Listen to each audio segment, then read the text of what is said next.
Hola, hola, espero que estés súper bien. Bueno, este es un video que estaba esperando hace ratito de poder armarles, tenía el temario, pero pues estaba haciendo una estructura específica. Hoy vamos a hablar de plata y lógicamente tú pensarás que tiene que ver plata con trauma y psicología y todos los temas que yo hablo.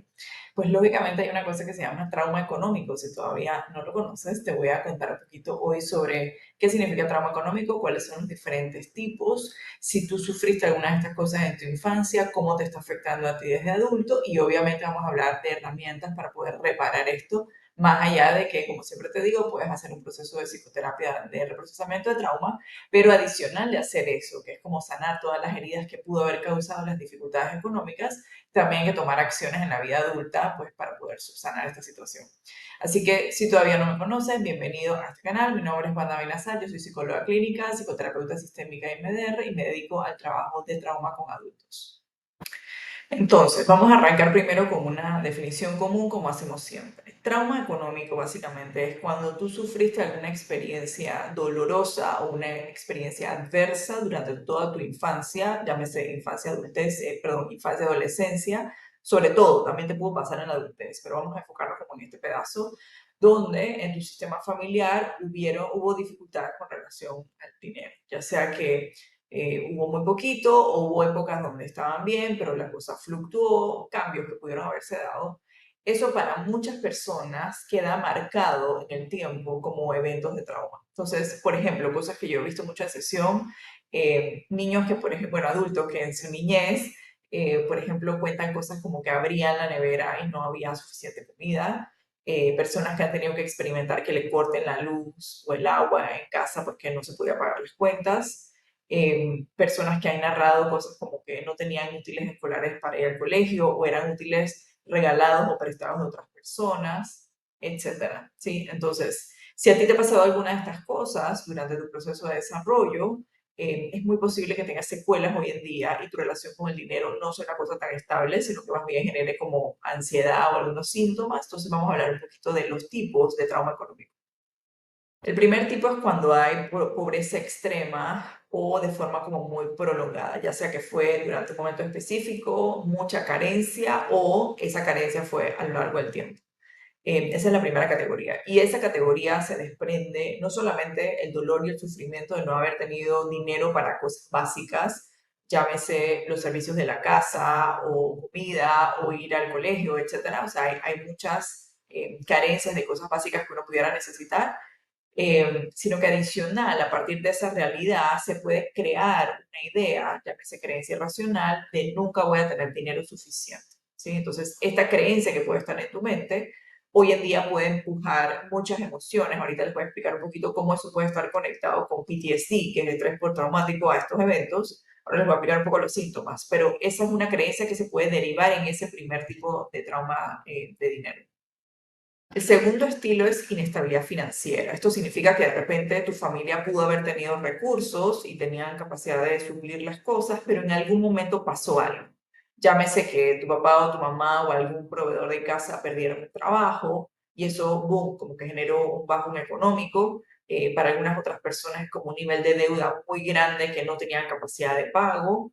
Para otras personas puede ser un evento de quiebra de algún negocio. Entonces, esa es la segunda, cuando sí teníamos como estabilidad financiera, pero en un momento como que un quiebre y había que ver cuánto tiempo demora como el sistema familiar en recuperarse, si es que se recuperó, porque en muchísimos eventos también pasa que los hijos crecen, llegan a la adultez y son ellos los que comienzan a trabajar para entonces tratar de pagar o subsanar el sistema familiar porque los cuidadores nunca pudieron restablecerse otra vez. El tercer estilo es violencia económica y este término es muy poco conocido. Quiero explicarte un poco qué es. Violencia doméstica, perdón, violencia económica es un estilo de violencia doméstica cuando tú controlas o manipulas al resto de los miembros de la familia a través del dinero.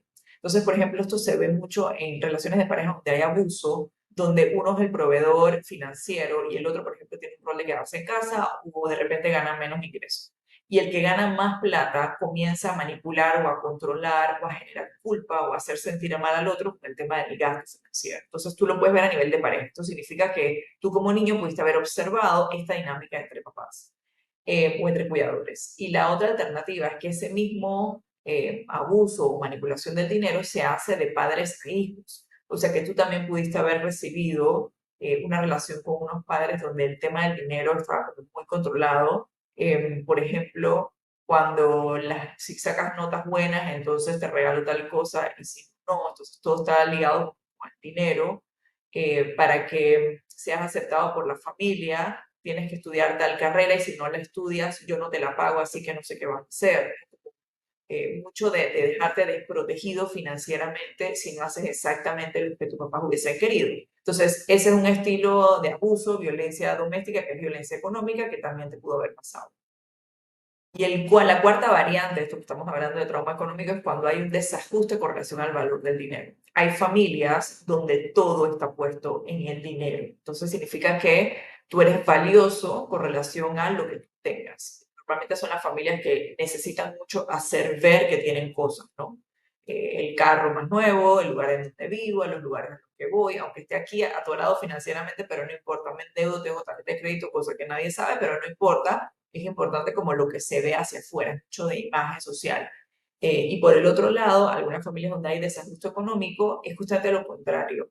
No se le da ningún valor a los logros económicos que pueda haber en el sistema familiar. Entonces, una persona que de repente, no sé, se ha ganado un mejor puesto, un ascenso, ha hecho un negocio, lo que sea positivo financieramente para el sistema familiar, no es validado. A la gente no le interesa, no le importa, no hay como una validación por el esfuerzo de la persona. Entonces, lo que ambos extremos te estoy contando, lo que genera es un poco de desajuste. Significa que yo voy creciendo en una casa donde no entiendo muy bien cuál es el rol del dinero o cuánto vale. Y lógicamente el dinero también tiene una escala de valores, tiene una ubicación. Entonces, me puede costar mucho cuando soy adulto como ubicar bien dónde veo el tema del dinero o tengo como problemas internos en esa definición.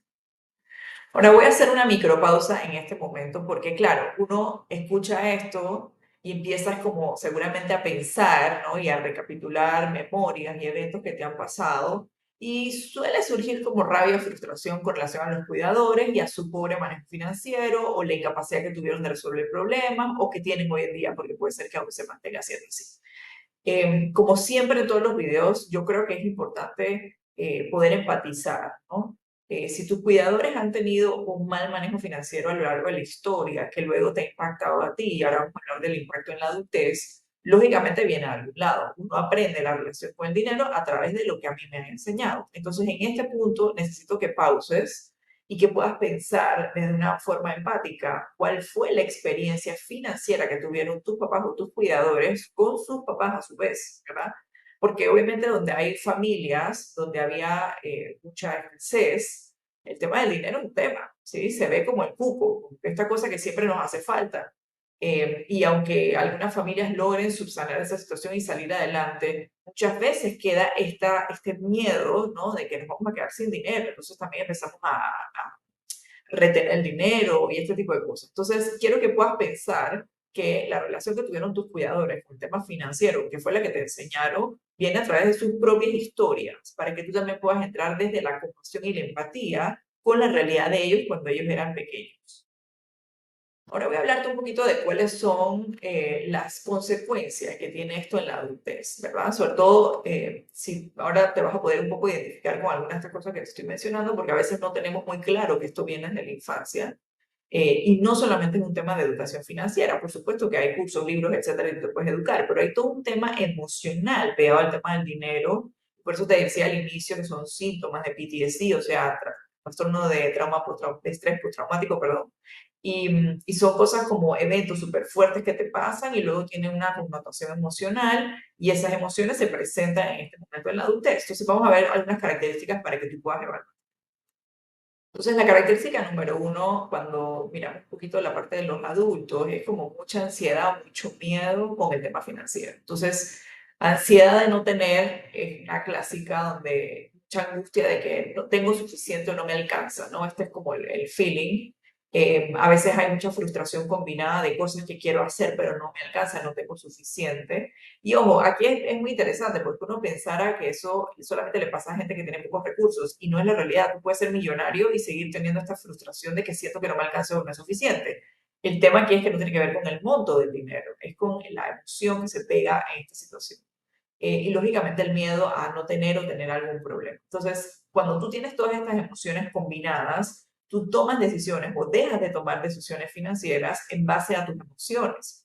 Eso significa que yo, por ejemplo, puedo dejar de invertir a largo plazo, puedo dejar de ahorrar o puedo dejar de hacer otras decisiones que podrían ser inteligentes financieramente, pero como me dan tanto miedo y tanta angustia, es muy normal que yo pueda o retener mucho el dinero porque me da mucho temor o lo gasto porque no sé si mañana voy a tener, entonces hay que vivir la mejor vida en este momento, así como los dos extremos. Entonces, ese es el primero, como ansiedad y miedo derivados de tus temas financieros. Lo segundo que vemos son comportamientos financieros muy disfuncionales. ¿Esto qué significa?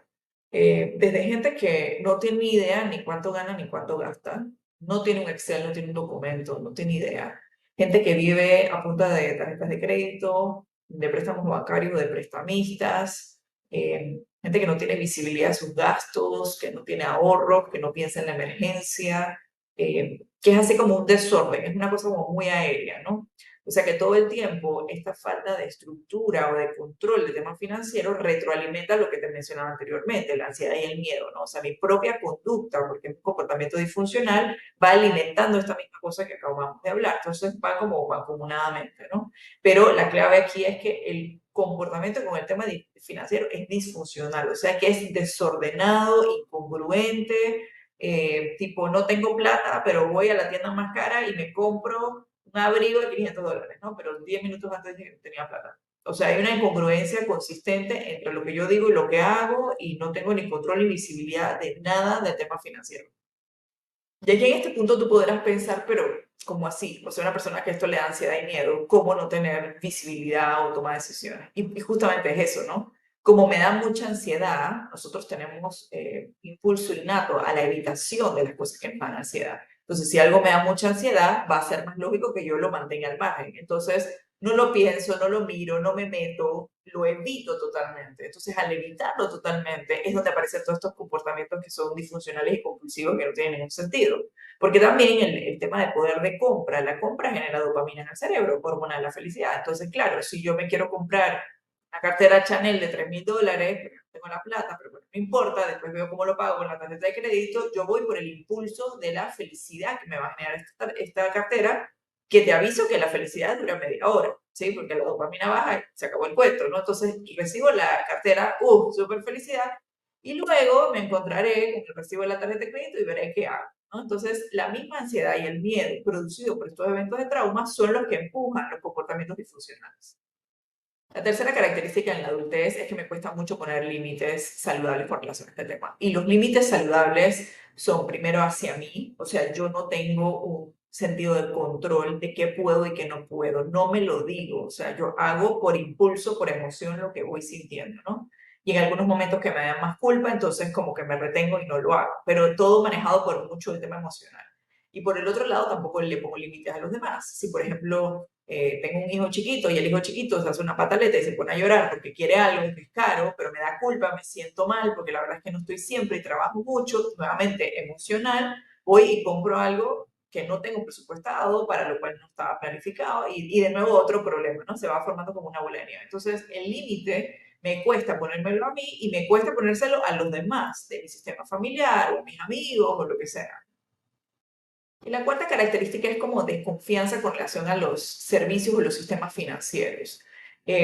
Si, por ejemplo, a tu sistema familiar o a tus padres les pasó en algún momento que hubo alguna situación como en muchos países de Latinoamérica donde han habido temas de devaluaciones monetarias o retención de dinero o ese tipo de cosas, o si tus papás, por ejemplo, salieron de Europa, de guerras donde esto había pasado, hay gente que guarda la plata bajo el colchón porque obviamente el banco es satánico, ¿no? Entonces, puede ser que tú también hayas heredado algunas creencias con relación a las instituciones financieras y no te parezcan lugares seguros, con lo cual también puede venir esta idea de que, bueno, como no tengo millones de dólares para invertir, entonces me gasto lo que tengo porque no se lo voy a dejar al banco porque capaz que se lo roban, ¿no? Entonces también eso es una creencia que me va empujando hacia ciertas conductas que no necesariamente es funcional. Y podríamos debatir si es verdad o no esa idea, pero más allá de eso es qué pasa cuando yo tengo estas creencias con relación a lugares para poner el dinero, pueden ser bancos, bienes raíces, la bolsa, la que tú quieras, qué pienso con relación a eso y esta idea que yo me he generado, lógicamente activa un comportamiento funcional o disfuncional. Entonces también hay que mirar un poquito cómo te llevas con ese tema. Bueno, en este punto vas a chequear si tú tienes alguna de las cosas que estamos hablando. Si históricamente esto ha sido para ti así y si actualmente tú tienes una relación con el dinero como la que estamos conversando. ¿Por qué esto es importante? Porque lógicamente, si alguna vez en la universidad diste la pirámide de Maslow, podrás recordar que es como un triángulo y en la base del triángulo están las cosas que el ser humano necesita para sentirse estable. Y ahí están cosas como la casa, la alimentación, el agua, etcétera. Luego viene la seguridad y para arriba otras cosas, ¿no? Como la carrera, el desarrollo, etcétera. Pero la base de la pirámide es cómo nos sentimos seguros. Y el tema del dinero es muy importante, porque si tú no te sientes estable financieramente, va a desenfocar el resto de las áreas de tu vida. O sea, quiero que te imagines el nivel de estrés, preocupación y ansiedad que esto puede generar si tú no estás estable financieramente y cómo esas emociones detonan problemas de pareja o detonan problemas con los hijos o detonan mal humor en el trabajo o me hace dudar de mi capacidad, o sea, me daña mi autoimagen, mi autoconfianza, ¿sí?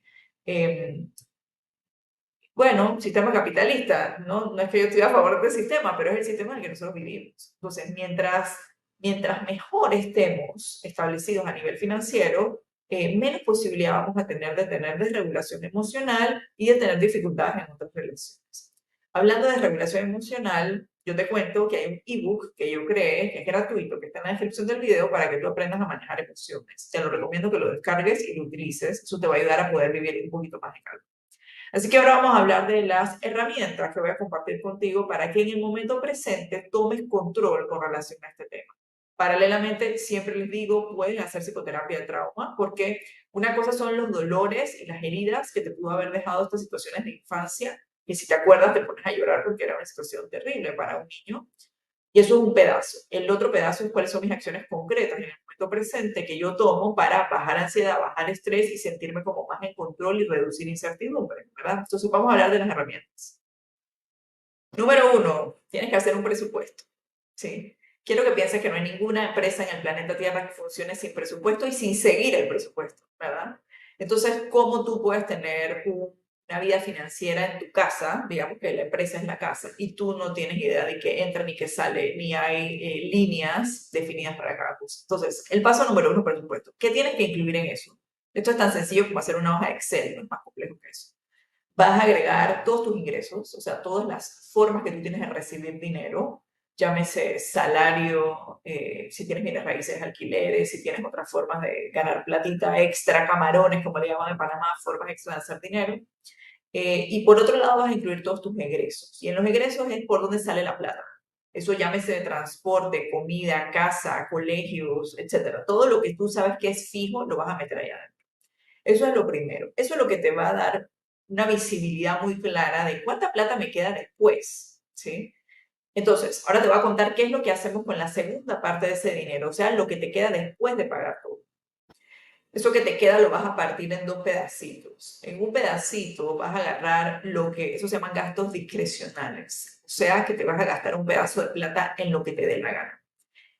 Y esto es un porcentaje de ese dinero. Esto es súper importante que sea una cosa fija. No puede ser discrecional, así como dice la palabra eterno, sino que ese porcentaje que tú vas a agarrar, ese pedazo es el discrecional, no fue todo lo que te sobró. Entonces vamos a poner un ejemplo. Digamos que tú dices, bueno, voy a agarrar $50 al mes para gastos discrecionales. ¿Qué significa esto? Si me quiero comprar una ropa nueva, si me quiero tomar un café, si quiero comer afuera, si me quiero comprar un globo, un juguete, yo no sé. Una cosa discrecional, ¿verdad? La forma más fácil de hacer esto es retirarlo en efectivo y meterlo en tu billetera. No uses tarjeta de crédito ni tarjetas clave porque vas a romper el presupuesto. Solamente con el dinero en mano. Cuando tú lo veas, te vas a dar cuenta si en verdad lo que me quiero comprar vale la pena o no, porque estos son los $50 que voy a tener por ese mes. ¿Sí? Entonces te hace como mucho repensar tus decisiones de compra. ¿Será que realmente me gusta mucho ese café? ¿Me gusta mucho esa comida? ¿Sabes? Como que te hace mucho pensar. Y a la vez te mantiene mucho como en esta estructura. Paralelamente, el otro pedazo de dinero que te va a quedar, lo puedes dividir en diferentes cosas, como por ejemplo vacaciones. Si tú planeas hacer vacaciones a lo largo del año, tú vas a separar un monto fijo, nuevamente tienes que sacar un porcentaje. ¿Cuánto es eso? ¿No? Y lo vas estableciendo. Eh, pero el otro pedazo que es muy importante tiene que ver, ya sea que le llames fondo de emergencia o que le llames cuenta de ahorro. El fondo de emergencia debería ser por lo menos 6 meses de tu salario, por si llega a aparecer una pandemia 2, ¿sí? En caso de que no estemos claros, esto puede pasar. Y el otro pedazo que tiene que ver con ahorros, el ahorro tiene que tener una función. Y normalmente los ahorros deberían ir destinados a inversiones. Porque una vez que tú tienes el fondo de emergencia, que es que si te pasa algo, tienes esa plata guardada, lo que te va sobrando tiene que ver con inversiones. Después hablamos de ese tema, pero el punto aquí, lo que te quiero mencionar es que mucha gente cuando hablamos de esto, de estructura financiera, incluso dentro de nuestras sesiones psicológicas, la angustia que sale es, pero es que yo no tengo miles de dólares para invertir o para ahorrar. No son miles de dólares. ¿Sí? Estamos hablando de cosas tan básicas como que si te sobraron $10 al mes son los $10 que tú vas a ahorrar, porque si tú extrapolas esos $10 en una cuenta que te dé un 5%, por decirte algo, durante 30 años, es una plata decente, ¿sí? Que te va a servir para cuando seas viejo.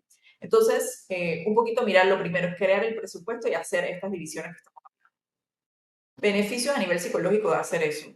Reduce la incertidumbre y retomas el control. Ya yo no estoy adivinando dónde está la plata, yo sé exactamente dónde está. O sea que mi incertidumbre, mi ansiedad va bajando, porque yo sé dónde está en el Excel y cada cosa cómo me la estoy gastando. Y me empieza a dar una sensación de calma y de control. La segunda estrategia es que utilices la tecnología a tu favor. Significa que hay muchísimas entidades bancarias, me estoy refiriendo, donde automáticamente hacen deducciones. Con lo cual tú puedes automatizar la deducción de tu ingreso para lo que habíamos hablado, ¿no? Para vacaciones, para ahorro, para el fondo de emergencia, para los pagos automáticos. Al tú hacer esto significa que no vas a entrar en esta encrucijada de pensar: ay, qué linda esa moto de $2000, me encantaría comprármela. ¿Será que no pago este mes la hipoteca para ver si hago eso? No vas a estar en ese situación.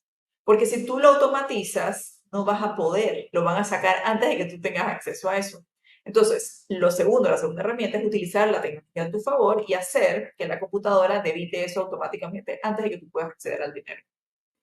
¿Cuál es el beneficio a nivel psicológico de hacer eso? Que no tienes carga emocional con relación al dinero. No va a depender de mi estado emocional tomar estas decisiones que ya tú habías definido de una manera estructurada al inicio en el presupuesto. No va a depender de tus emociones.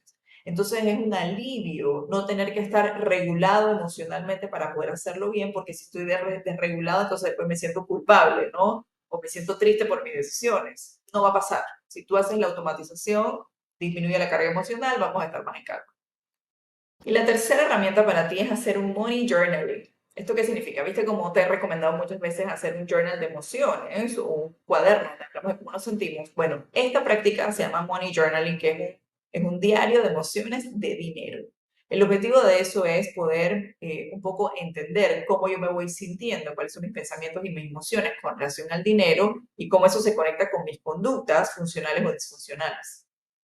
Entonces, ¿cómo lo haces? Cada vez que tengas que hacer una compra que ya estás anticipando, vas a escribir en el journal cuáles son las emociones, si esto es una necesidad o un impulso, si los pasos que estás tomando para la compra son los adecuados, porque no es lo mismo pagar en tarjeta de crédito que pagar con ahorros, que pedir prestado, etcétera, ¿no? Entonces, un poco revisar eso. Vamos a ver la parte emocional en esa compra anticipada. De igual forma, si en un día tú te sentiste como muy descontrolado, hiciste un montón de compras, llegas a casa, agarras el money journal, sigues escribiendo, esto cómo fue para mí, me dio felicidad, euforia, me dio culpa, me dio tristeza, cómo me sentí con estas compras y poder mirar las emociones conectadas con el tema de la conducta. El objetivo de eso, ¿qué es? A final de mes tú puedes revisar todas las entradas que hiciste con relación a este análisis y vas a poder encontrar patrones, ¿sí? Entonces, ¿qué puede ser un patrón? Por ejemplo, cada vez que voy al supermercado a hacer compras, me doy cuenta de me como un chocolate en la caja que no tenía presupuestado. Y ahí tú puedes pensar, ajá, pero ¿a qué hora estoy haciendo un supermercado? Y resulta ser que si voy a las 11 de la mañana me estoy muriendo de hambre, así que lógicamente me voy a comprar cualquier cosa o voy a hacer compras de más. ¿Viste como los publicistas te dicen no vayas al supermercado cuando tienes hambre? Bueno, en ese sentido, tú puedes entonces analizar tu conducta y luego puedes empezar a hacer cambios. Así que el Money Journal es como un reflejo a nivel emocional y conductual para que al final de mes tú revises y puedas encontrar patrones y hagas cambios en lo que se necesita. ¿Cuál es el beneficio del Money Journal? Tiene que ver con desahogo emocional, todo lo que estoy sintiendo lo voy a poner afuera. baja la ansiedad y baja el estrés con relación al tema financiero. Entonces, mira, yo quiero que tú puedas considerar que si tú adquieres estas prácticas, estas tres cosas que estábamos hablando, que son relativamente sencillas, tú empiezas a reganar control y seguridad con relación al tema del dinero. Hay otras cosas posteriores que vienen como, por ejemplo, cómo puedo invertir ese ahorro que tengo, ¿no? Pero antes de que saltes a ese barco, para lo cual vas a tener que educarte y pues estudiar un montón de cosas, lo primero que tienes que saber es que tú no puedes tener una conexión emocional con el dinero, ¿sí? Sobre todo porque viene dentro de trauma. Entonces, yo creo que si tú sigues estas tres estrategias, regulas un poco la parte emocional, luego tú vas a estar un poco más fresh, más desconectado a la parte emocional para intelectualmente, entonces empezar a estudiar cómo puedo invertir esos ahorros que voy armando y que me gustaría que fueran de inversión para comprar cosas para el patrimonio de mi familia, lo que sea. Pero la primera parte tiene que ver con ordenar la parte emocional antes de que suceda. Así que bueno, espero que este video te ayude un montón. Por favor, si conoces a alguna persona que tenga dificultades económicas y que tenga tantas emociones asociadas al tema del dinero, comparte este video. Ya sabes que estabilidad emocional va a dar estabilidad a nivel familiar. Espero que estés muy bien.